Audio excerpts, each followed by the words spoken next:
Dans cette petite mise à jour, on va voir deux nouvelles fonctions qui sont arrivées avec la version 15 et la version 15.2 de DaVinci Resolve. Et donc c'est tout simplement la fonction qui permet de supprimer les gaps, donc les trous sur la timeline, les trous entre les montages, et non pas les trous dans les montages comme ici. Et on verra justement la deuxième fonction qui permet de supprimer les trous dans les montages. Bien entendu, j'ai toujours DaVinci Resolve en anglais, donc je t'invite à le mettre en anglais. Tu peux le changer sans forcément galérer. Il faut juste redémarrer, ça te permet d'avoir l'aperçu, et comme ça tu peux faire la correspondance des termes. Dans un premier temps, on va donc voir comment simplifier ce montage d'un point de vue chronologique, donc dans le sens de la timeline, réduire pour ne pas avoir ces gaps.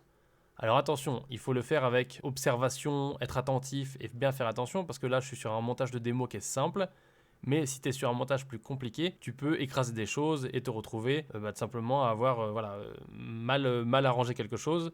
Il faut toujours vérifier, il faut toujours pas faire les trucs automatiques sans vérifier. Donc pour faire cette petite fonction et supprimer ces gaps, on va aller dans Edit ici, et là on va faire Delete Gaps. Et là tu vois qu'il simplement, il fait une belle animation, il y a des nouvelles animations maintenant dans la version 15.2, et il a tout simplement raccourci tout ça. Et bien sûr il se match sur la vidéo, puisque tu peux voir qu'ici on a un trou, c'est la piste la plus longue qui va primer. Donc maintenant qu'on a fait ça, on pourrait très bien sortir notre montage comme ça, archiver notre montage comme ça et dire que c'est génial. Mais on va utiliser la deuxième fonction qui est vraiment géniale, qui te permet de simplifier ta timeline. Puisque quand tu es un monteur débutant et que tu as appris tout seul, tu as tendance à faire n'importe quoi.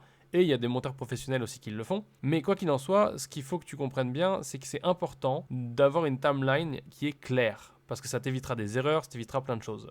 Et cette timeline, on peut voir si on analyse rapidement que ici on a une portion de plan qui n'est pas utilisée. On a un trou ici alors qu'on pourrait descendre ça. Pareil ici, ça on pourrait le descendre comme ça. Et après on pourrait tout descendre ici, etc. etc. Tu n'as pas besoin d'avoir des pistes superposées, sauf si c'est pour afficher des choses les unes sur les autres. Donc de faire de la superposition, ou alors de faire un split screen ou autre. Et donc comme là c'est simplement un montage simple, on peut l'écraser, on peut tout réduire en une seule piste. Il y a une fonction dans DaVinci qui te permet de faire ça en partie automatiquement ou de repérer les endroits où tu devrais le faire. Cette fonction, tu peux l'atteindre en allant dans Timeline ici et tu vas simplement aller dans Cleanup Video Tracks. Donc ça te permet de faire un nettoyage. Voilà. Ici, tu as plusieurs options. Tu peux soit écraser, donc réduire. Tu peux désactiver les clips qui ne sont pas utilisés ou tu peux les changer de couleur. On va tester la dernière option, changement de couleur. On va mettre olive. Là, il me dit qu'il a bien fait l'opération et il m'a mis ce clip-là en olive. Donc ça veut dire que lui, il considère que ce clip est inutile. Et je pense que ça s'améliorera avec le temps dans DaVinci. Peut-être qu'il arrivera à considérer ces deux bouts de clip comme inutiles.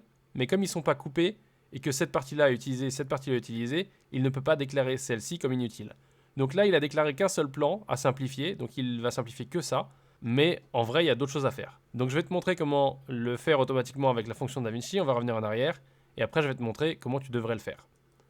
Donc on va aller dans Timeline. Ici, on pourrait faire Disable, c'est le même concept que mettre une couleur. Il va juste désactiver le clip. Et si on met Flatten, tu vas voir, il va descendre simplement, voilà, dans les trous.